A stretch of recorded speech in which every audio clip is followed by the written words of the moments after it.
ছবিটায় যে জিনিসটা দেখা যাচ্ছে সেটা হলো বাঁশের কচি অঙ্কুর, ইংরেজিতে বাম্বু শুট। বাঁশের ঝোপে বৃষ্টি নামার পরপরই মাটির বুক চিরে যে কৌণিক কুড়িটা বেরিয়ে আসে সেটাই অঙ্কুর।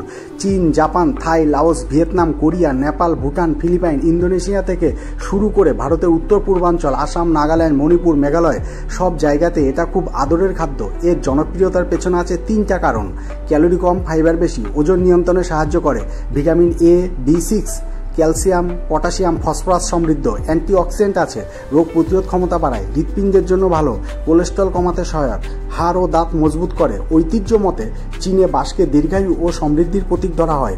বসন্তে নতুন অঙ্কুর ওঠা মানে নতুন জীবন, তাই বসন্ত থেকে বর্ষায় বাজারে অঙ্কুর উঠলে তার কদর আলাদা। অঙ্কুর সংগ্রহের গল্পটাও দর্শকদের আকৃষ্ট করে। সাধারণত 15 থেকে 30 সেন্টিমিটার লম্বা, মোটা কিন্তু নরম কুড়িগুলোই তারা বেছে নেন, কারণ বেশি বড় হয়ে গেলে আঁশ বেড়ে যায়। একটি বাঁকা ছুরি বা দা দিয়ে মাটির কাছ থেকে কেটে নেওয়া হয় অঙ্কুর। এরপরেই শুরু হয় খোলস ছাড়ানোর কাজ।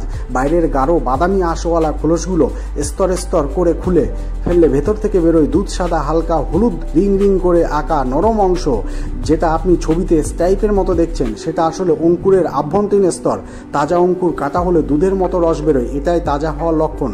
জঙ্গলে খোলস ছাড়িয়ে গাড়ি বোঝাই হয়, তারপর বাজার বা বাড়ি। শহরে বেশিরভাগ সময় সেদ্ধ করে প্যাক করা অঙ্কুরই মেলে।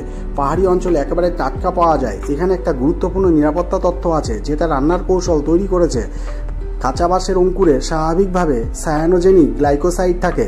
কাটা অবস্থায় বা চিবোলে সামান্য হাইড্রোজেন সায়ানাইড বেরোতে পারে, তাই কাঁচা খাওয়া ঠিক নয়। কিন্তু ভয় পাওয়ার কিছু নেই, উঠে আসা গ্যাসটা উবে যায় আর জল সেদ্ধে সম্পূর্ণ নিরাপদ হয়। তাই রান্নাঘরে ঢোকার প্রথম ধাপ হলো সিদ্ধ করে ডিটক্সিফাইড করা। 2 থেকে 3% লবণ জলে ডুবিয়ে 5 থেকে 10 দিন ফার্মেন্ট করে চীনের সুয়ানসুন আর আসামের খরিসা, সিক্কিম, দার্জিলিংয়ের মেসু, মণিপুরের শৈবুম, এইসবই আসলে বাঁশ অঙ্কুরের নোনা টক আচার। অবশেষে কেন এত দেশ বাঁশের অঙ্কুর খায়? উত্তরটা হয়তো এই যে এটা একসঙ্গে স্বাস্থ্য ও ঋতুচক্রের গল্প বলে। বর্ষা থেকে বসন্তে মাটির ভেতর থেকে মাথা তুলে দাঁড়ানো কচি কুড়িটা মানুষ হাতে ধরে খোলস ছাড়ায় ফুটন্ত জলে নিরাপদ করে, কখনো লবণ জলে টক বানিয়ে রেখে দেয়, আর তারপর নিজের দেশের মশলা সস সেই কুড়িকে নতুন রূপ দেয়। তাই চীনের বাজার থেকে আসামের হাট যেখানেই যান, বাঁশের অঙ্কুরের টাটকা ক্রাঞ্চ শুনলেই বুঝবেন এই খাবারের মধ্যে প্রকৃতির একটা সরল আনন্দ লুকিয়ে আছে।